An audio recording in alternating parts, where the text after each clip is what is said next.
RSS के क़याम के 100 साल पूरे होने पर आपको बताते चलें कि 26 से 28 अगस्त तक 3 रोज़ा खास प्रोग्राम का इनेकाद किया गया। इस मौके पर आरएसएस चीफ मोहन भागवत ने कई मुद्दों पर अपनी राय रखी। उन्होंने रिटायरमेंट, बीजेपी और संघ के रिश्ते, घुसपैठ, जनसंख्या और इस्लाम पर इजहार ख्याल किया। मोहन भागवत ने खास तौर पर इस्लाम के हवाले से कहा है कि इस्लाम जब पहले दिन भारत में आया तभी से यहाँ है और आगे भी रहेगा। मैंने ये बात पिछली बार भी कही थी, इस्लाम नहीं रहेगा। ये सोचने वाला हिंदू सोच कर नहीं है। हिंदू सोच ऐसी नहीं होती। दोनों तरफ ये एतमाद बनेगा तभी आपसी इख्तिलाफ खत्म होगा। पहले ये मानना होगा कि हम सब एक हैं। तो मोहन भागवत के इसके बयान की चार जाने पर चर्चा हो रही है और मोहन भागवत के बयान को भी आपको सुनवाते हैं।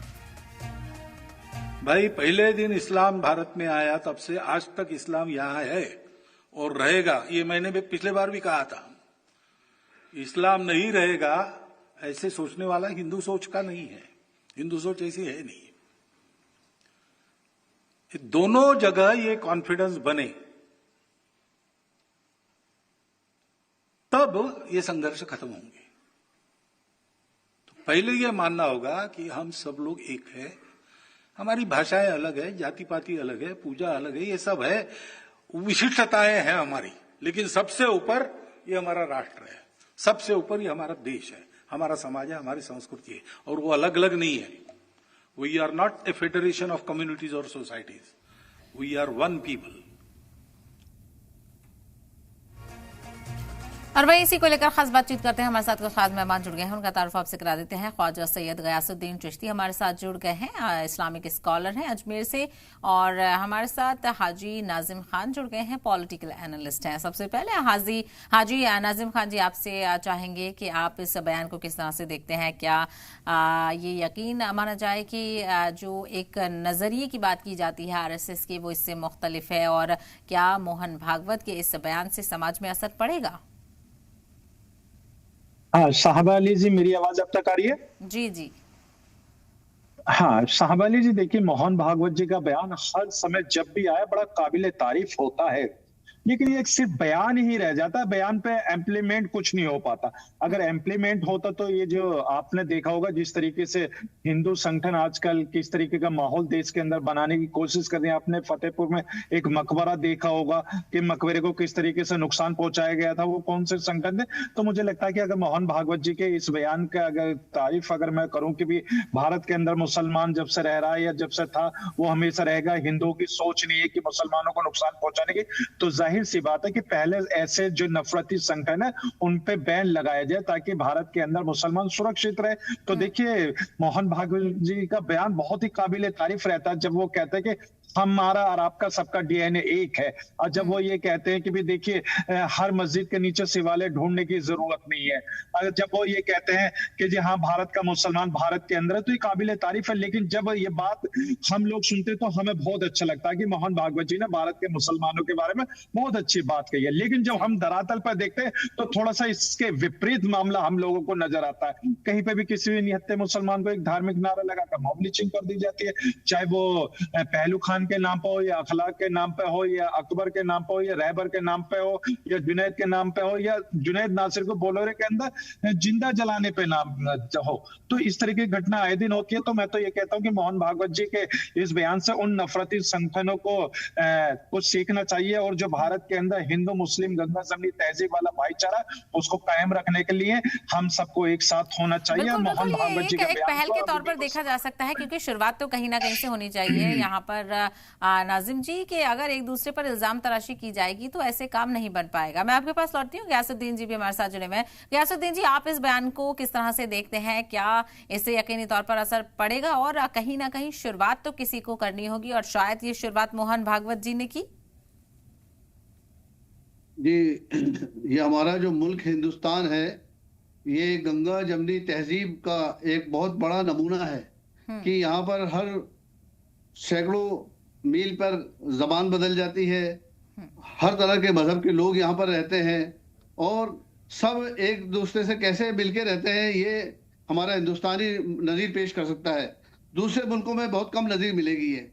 तो हमारा मुल्क जो है गंगा जमनी तहजीब का है। अगर भगवा साहब इस तरह का बयान देते हैं तो वो काबिले तारीफ है, और उस पे उनको अपने जो कारकुनंदगान हैं उनको भी नसीहत करनी चाहिए कि वो भी इस तरह से माहौल बनाएं कि सब मिलजुल के रहें, कोई नफरत का माहौल ना रहे, क्योंकि हमारा हिंदुस्तान सूफी संतों का मुल्क है और यहाँ पर आपस में भाईचारे और मोहब्बत से रहा जाता है। अभी दरगाहों में देख लीजिए, कई मंदिरों में देख लीजिए कि वहां पर किसी का मजहब नहीं पूछा जाता कि कौन मजहब के हो आप। जो भी आता है, कोई दुख दर्द लेके आता है, तो उसको उसकी तकलीफ दूर करने की कोशिश की जाती है। तो इस तरह से अगर बयान देते हैं और इस पे अमल होता है तो जरूर काबिल तारीफ है, और ये हमारा मुल्क हिंदुस्तान जो है इसके लिए जो है तरक्की करेगा। अगर जहां पे भी मुल्क, जिस मुल्क में भी अमन चैन होता है, मोहब्बत होता है, भाईचारा होता है और एक दूसरे की हमदर्दी होती है, वो मुल्क जरूर तरक्की करता है। बिल्कुल, यकीनी तौर पर इसकी शुरुआत करने की ज़रूरत है। वहीं नाज़िम जी, आपसे भी समझना चाहेंगी कि कई जगहों पर हमने देखा और आपने भी जिक्र किया कि मुसलमान खतरे में हैं, लेकिन जो हिंदू तंजीमें हैं और कुछ ऐसे लोग हैं वो कहते हैं कि हिंदू खतरे में हैं। आखिर ऐसी हालात क्यों पैदा हो गए हैं कि एक दूसरे को डर सता रहा है कि कोई कह रहा है कि हिंदू धर्म खतरे में है, कोई कह रहा है मुसलमान खतरे में है? हाँ, साहब अली जी, देखिए हम लोग तो अपने आप को सुरक्षित महसूस करते हैं क्योंकि हम लोग सुरक्षित हाथों में, क्योंकि देश सुरक्षित हाथों में। तो माननीय मोदी जी पे तो हमारा पूर्ण विश्वास है। और देखिए, जब तक मोदी जी हैं तो देश के अंदर हर इंसान सुरक्षित है, चाहे हिंदू हो या मुस्लिम, सब सुरक्षित है। और देखिए, देश संविधान से चलता है। और इसके साथ साथ मोहन भागवत जी का जो बयान है उस पर दोनों समाज को गौर फिक्र करनी चाहिए, क्योंकि ये मुल्क बहुत खूबसूरत है। इस मुल्क से ज्यादा खूबसूरत दुनिया के अंदर कोई दूसरा मुल्क हो नहीं सकता, क्योंकि यहाँ पे जिस तरीके की अलग अलग भाषाओं के, अलग अलग राज्यों में अलग अलग धर्म के मानने वाले लोग हैं भारत के अंदर। और फिर लेकिन जब सब एकजुट हो जाते हैं, जिस तरीके से ऑपरेशन सिंदूर पे हुआ, सबने अपनी भाषाओं को भूलकर, सबने अपने जाति धर्म को भूलकर भारत के साथ एक साथ खड़े रहे। इससे बढ़िया भारत की खूबसूरती पूरी दुनिया में हो नहीं सकती। तो देखिए, आई लव माई इंडिया, मैं अपने भारत से बेइंतहा मोहब्बत करता हूँ। और मुल्क के वजीर आजम के हाथ में देश सुरक्षित है। और तो जाहिर सी बात है, ना तो हिंदू खतरे में, ना मुसलमान खतरे में। खतरे में है तो सिर्फ ये लोग हैं जो नफरती दुकानें चला रहे, जो हिंदू मुसलमानों के बीच में खाई खोदने की कोशिश कर रहे। सिर्फ ये लोग खतरे में। इनको पता है कि कहीं मुल्क के वजीर आजम की अगर इन पे नजर पड़ गई तो कि इनका क्या होगा। तो मैं तो कहता हूं कि मुल्क के वजीर आजम को, जो ये नफरत फैलाने वाले किसी भी समुदाय से आते हो, उनके खिलाफ सख्त से सख्त कार्रवाई हो, क्योंकि ये भारत का हिंदू, भारत का मुसलमान, मुल्क के वजीर आजम को बहुत अच्छी तरीके से दिल में और अपने शुरुआत सरकार की तरफ से भी होनी चाहिए। वहीं गयासुद्दीन साहब, आपसे भी समझना चाहेंगे कि जो सरकार से उम्मीदें हैं, क्या उन पर वो खरा नहीं उतर रही है? और जो एक कहा जाता है कि बीजेपी और आरएसएस की आइडियोलॉजी सेम है, लेकिन यहाँ जो ये बयान देखने को मिला, क्या इससे लग रहा है कि ये शुरुआत कहीं ना कहीं तब्दीली की तरफ रुख करेगी? नहीं, ये तो बहुत अच्छी बात है अगर इस तरह का बयान देते हैं, और उस पर अमल भी होना चाहिए। सिर्फ बयान देने से हमारा मुल्क तरक्की नहीं करेगा। हमारे मुल्क में जब उसको प्रैक्टिकल किया जाएगा, अमली तौर पर उसको जामा पहनाया जाएगा, जब ही मुल्क तरक्की करेगा। और बिल्कुल तरक्की करना चाहिए हमारे मुल्क को। और हिंदुस्तान का करीब करीब सब मुसलमान जो है हमारे इस मुल्क की तरक्की के लिए कोशिश करता है, और इस मुल्क से हमदर्दी रखा है, और इस मुल्क में रहने के लिए फख्र जो है महसूस करता है। तो हमारा मुल्क जो है दुनिया में वाहिद मुल्क है जो इस तरह की मिसाल पेश करता है। तो मैं इस मौके पे कहना चाहता हूँ कि हम लोगों को सबको आपस में मिलकर रहना चाहिए। बिल्कुल, यकीनी तौर पर। और गयासुद्दीन साहब, मोहन भागवत ने यह भी कहा कि जो ये सोचते हैं कि इस्लाम नहीं रहेगा, वो हिंदू सोच वाला है ही नहीं। ये एक बड़ी बात उनकी तरफ से कही गई है। नहीं नहीं, बिल्कुल, ये यूएनओ का चार्टर भी है इस तरह का कि जो है अल्पसंख्यकों को जो है वो दिया जाए, शेल्टर दिया जाए। तो इस तरह की अगर बात कहते हैं तो काबिल तारीफ है, और उस पर अमल भी होना चाहिए। और दूसरी बात यह है कि कोई भी हिंदू ना मुसलमान कोई खतरे में नहीं है यहाँ पे, और सब अपने अपने हिसाब से जीते हैं। लेकिन कुछ जो है लोग उसको नफरत के उसमें देखते हैं। तो बहरहाल उनके लिए होना चाहिए, और हुकूमत को भी, जो अदालतें हैं, हुकूमत है, और जो कार्यपालिका है, उन सबको इंसाफ के साथ, और संविधान जो हमारे बाबा अम्बेडकर साहब ने बनाया है उस पर, उसके हिसाब से हमारे मुल्क को चलना चाहिए। ये मेरा मानना है। बिल्कुल। और वहीं नाजिम साहब, ये जो जिक्र किया गयासुद्दीन साहब ने भी, जो शरारती तत्व हैं, फ्रिंज एलिमेंट्स हैं, इन लोगों को लेकर क्या किया जाए? क्या आपको लग रहा है कि जिस तरीके से जो सारी चीजें देखने को मिल रही हैं, क्या मोहन भागवत के बयान का असर इसकी वजह से हो पाएगा? हाँ, देखिए, जहां तक मुझे उम्मीद है, बिल्कुल देखिए, मोहन भागवत जी का बयान बिल्कुल असर डालेगा ऐसे फ्री एलिमेंटों पर। जो चाहते हैं कि देश के अंदर नफरत का माहौल पैदा हो, लेकिन मोहन भागवत जी चाहते हैं कि यहाँ भारत के अंदर हिंदू मुसलमान भाई आपस में मिलजुल कर, ये काबिले तारीफ है। और रही बात ये कि जब मुल्क के वजीर आजम जब विदेशों में जाते हैं, जब ये कहते हैं ना कि मैं बुद्ध की धरती से आया हूं, तो हम लोगों को भी बड़ा फक्र महसूस होता है। ये महापुरुषों की धरती है, सूफी संतों की है, ये बुद्ध की धरती है, राम जी की धरती है। जब यहाँ पर सब एक साथ एक ही माहौल में, कितना अच्छा था। लेकिन आज जो जिस तरीके से फ्री एलिमेंटों ने जिस तरीके से माहौल खराब करने की कोशिश करी जा रही है, तो इस पे भी गौर फिक्र करने की जरूरत है। देखिए साहब अली जी, मैं तो कहता हूँ कि यहाँ पे मुसलमान भी सुरक्षित होना चाहिए, यहाँ पे हिंदू भाई भी सुरक्षित होना चाहिए, या सिख भाई भी, यहाँ पे ईसाई भाई भी, सब सुरक्षित होनी चाहिए। क्योंकि ये चारों अगर सुरक्षित है तो मेरा देश सुरक्षित है। अगर ये चारों सुरक्षित नहीं है तो कहीं ना कहीं मेरे देश के ऊपर खतरा मंडराने के जो आसार नजर आ रहे हैं। आपसी भाईचारे का मुल्क है, मोहब्बत और प्यार का पैगाम हमेशा से दिया गया है, यूनिटी इन डाइवर्सिटी हिंदुस्तान में देखने को मिली है। वहीं गयासुद्दीन साहब, आपको क्या लग रहा है, जब आरएसएस जैसी जो कि कहीं ना कहीं हिंदुत्व सोच को सपोर्ट करती है, उसके सरबराह अगर इस तरह का बयान दे रहे हैं, तो फिर माहौल खराब करने की कोशिश किसकी तरफ से की जा रही है? किसको आप इसके लिए जिम्मेदार मानते हैं? नहीं, मैं जिम्मेदार तो किसी को नहीं मानता, हुकूमत को मानता हूँ, क्योंकि वो उसके पास बहुत सारे जो है संस्थाएं होती हैं जो इस तरह के अगर कोई करता है हरकत है तो उसको रोक सकती है। बहरहाल अगर बयान देने से अगर भागवत साहब अपने जो आरएसएस के कारकुनगान हैं, उनके जो वर्कर्स हैं, अगर उनको हुक्म दें तो इस तरह का कोई भी जो है फितना फसाद नहीं हो सकता है। और क्योंकि वो बहुत बड़ी तंजीम है और वो काफी असर रखता है, तो सिर्फ बयान देने से काम नहीं चलता, उसको प्रैक्टिकली भी करना होना चाहिए। और मुसलमानों के लिए भी आदर और वो होना चाहिए, और हमारे जो मुल्क है इसमें सबको एक मिलजुल के रहना चाहिए। बिल्कुल, सभी को मिलजुल कर रहना चाहिए, ये तो सभी चाहते हैं। लेकिन नाजिम साहब, आप कई मौकों पर देखते होंगे कि किस तरह से हालात मुल्क के नजर आ रहे हैं, तो क्या ऐसे में दोनों ही समाज के लोगों को इसी तरह की पहल करने की जरूरत है? क्योंकि आरएसएस जैसे तंजीम के सरबराह ने माना है कि इस्लाम रहती दुनिया तक था और आगे भी रहेगा। हाँ, देखिए, मैं इस्लाम से पूर्ण रूप से समर्थन करता हूँ मोहन भागवत जी का।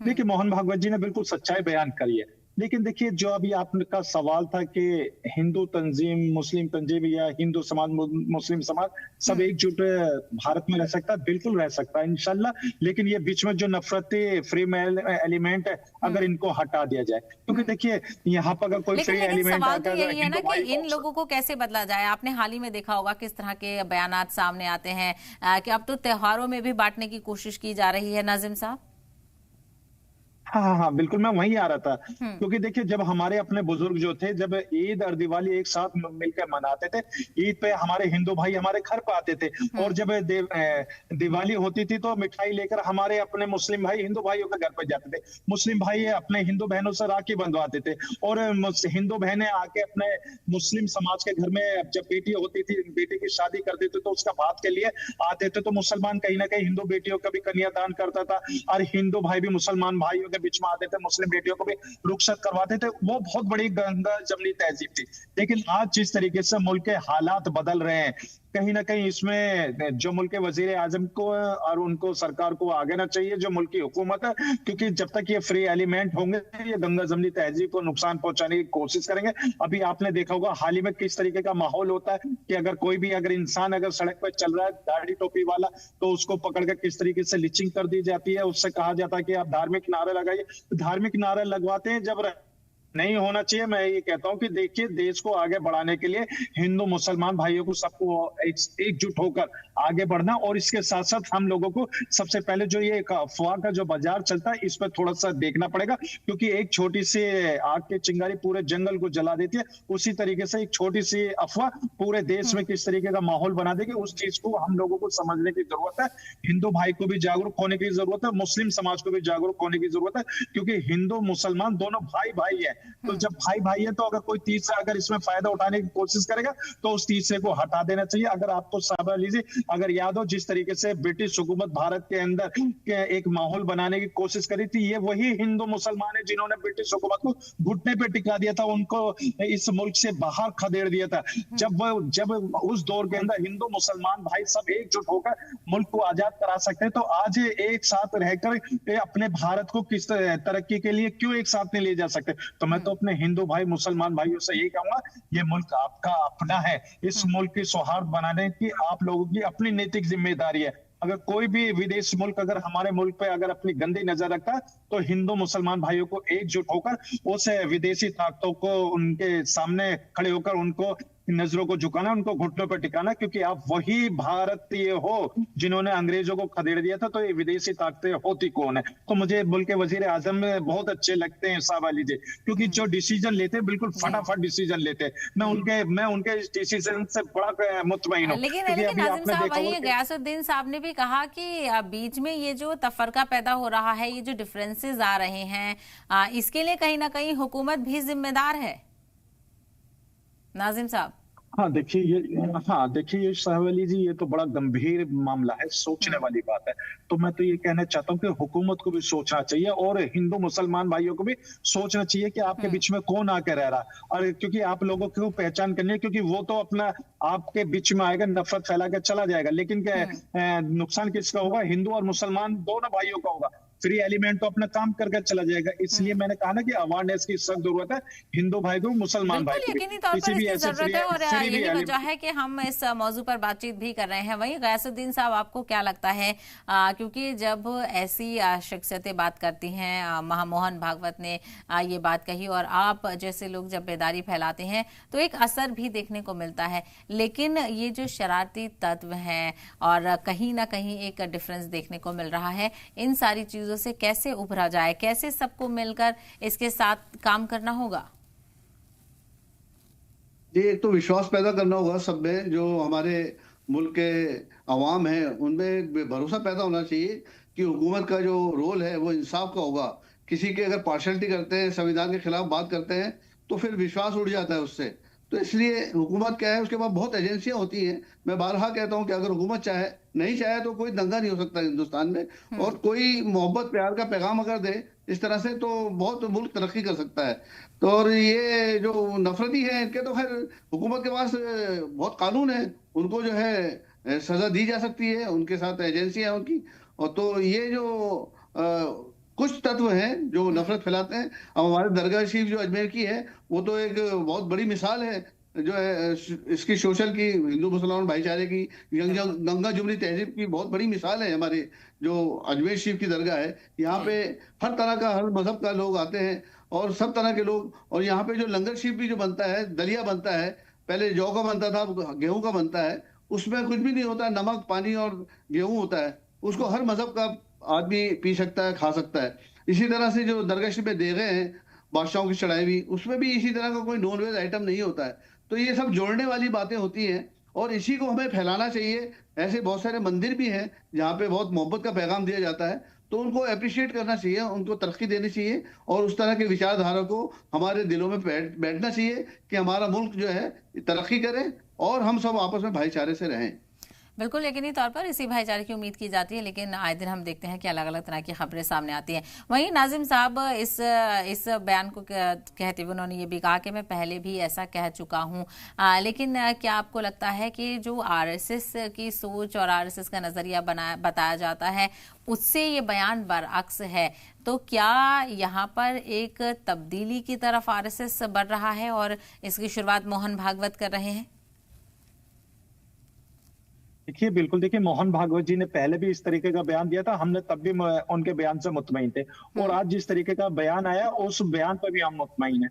अब देखिए उनके बयान को किस तरीके से अमली जामा पहनाया जाता है, ये हुकूमत के ऊपर बात है। अब हुकूमत चाहेगी तो इनके जो बयान को पूरे देश के अंदर इस तरीके का लागू कर देगी कि हाँ जी देखिए मोहन भागवत जी जो आरएसएस के प्रमुख हैं, उन्होंने इस तरीके का बयान दिया तो ये बहुत देश को जोड़ने की बात करता है। अब देखिए यहाँ पर हुकूमत का मामला है सारा। अब फिर एक चीज और मैं कहना चाहता हूँ साहबा अली जी, अभी फ्री एलिमेंट की बात हो रही थी, कुछ समय पहले की बात है, अभी आपने देखा होगा हमारे हिंदू भाइयों की आस्था कावड़ यात्राएं निकल ली थी।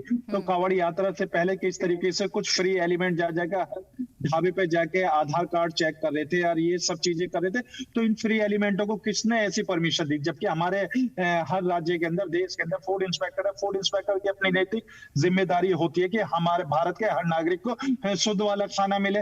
लेकिन फ्री एलिमेंटों ने जाकर जिस तरीके से ढाबे वालों पे और लोगों पे जिस तरीके का माहौल बनाने की कोशिश करी, कहीं ना कहीं ऐसे लोगों पे भी लगाम लगाने की जरूरत है, क्योंकि जब तक ऐसे फ्री एलिमेंट रहेंगे मुल्क के अंदर तो देश कभी भी खुशहाल नहीं हो सकता। अगर ऐसे फ्री एलिमेंट को मोहन भागवत जी की बातों पर विचार करना चाहिए, क्योंकि देश सुरक्षित हाथों में, देश खुशहाल है, देश की सौहार्द बहुत अच्छी है। मैं आपको बताऊं सवाली जी, मैं जब हज करने के लिए गया था, जब मेरे भारत का जिक्र हुआ तो मैं आपको बताऊं मेरा दिल इतना खुश था कि सऊदी अरब के अंदर जहां अल्लाह का घर है, वहां पर जब मेरे भारत की तारीफ हो रही थी और कहा जाता था कि अलग अलग भाषा वाले भी यहाँ पर जब आते हैं और यहाँ पर अल्लाह के घर में एक साथ होते हैं, या फिर भारत के अंदर अलग अलग भाषा, अलग अलग धर्म वाले जब एक मिलजुल कर रहते हैं, कहने लगा इस मुल्क से ज्यादा खूबसूरत कोई मुल्क नहीं है। तो सऊदी अरब के अंदर मैंने ये तारीफें सुनी अपनी भारत की। और जब विदेशी मुल्क हैं, जब हाँ हमारे भारत की इतनी तारीफें होती हैं तो हम लोगों के लिए बड़ा फक्र होता है। लेकिन जब भारत के अंदर हम लोगों के साथ या आपस में इस तरीके से नातिफाकी होती है, नफरत का माहौल एक दूसरे के खिलाफ जिस तरीके से फैला जाता है, तो इसको देखकर भी बहुत दुख होता है। तो हम ये चाहते हैं कि जिस तरीके से विदेशी मुल्क हम लोगों के हमारे मुल्क की तारीफ करते हैं कि भारत के अंदर अलग अलग भाषाएं, अलग अलग धर्म के रहने वाले एक साथ मिलजुल कर रहते हैं, तो हम सबको एक साथ मिलजुल कर रहना चाहिए। इसी मिसाल को पूरी दुनिया के अंदर हम लोगों को दिखानी चाहिए, क्योंकि भारत के अंदर हिंदू मुसलमान दोनों भाई भाई है। ये मिसाल पूरे दुनिया को पता चलनी चाहिए भारत। बिल्कुल यकीनी तौर पर ऐसे में देखना बेहद अहम होगा कि मोहन भागवत की बयान का जमीनी सतह पर कितना असर नजर आता है, और जो उनकी आइडियोलॉजी को सपोर्ट करते हैं उन लोगों में क्या तब्दीली आती है, ये आने वाले वक्त में देखना होगा। बहुत शुक्रिया आप दोनों का इस हवाले से हमसे बातचीत करने के लिए, अपना कीमती वक्त देने के लिए।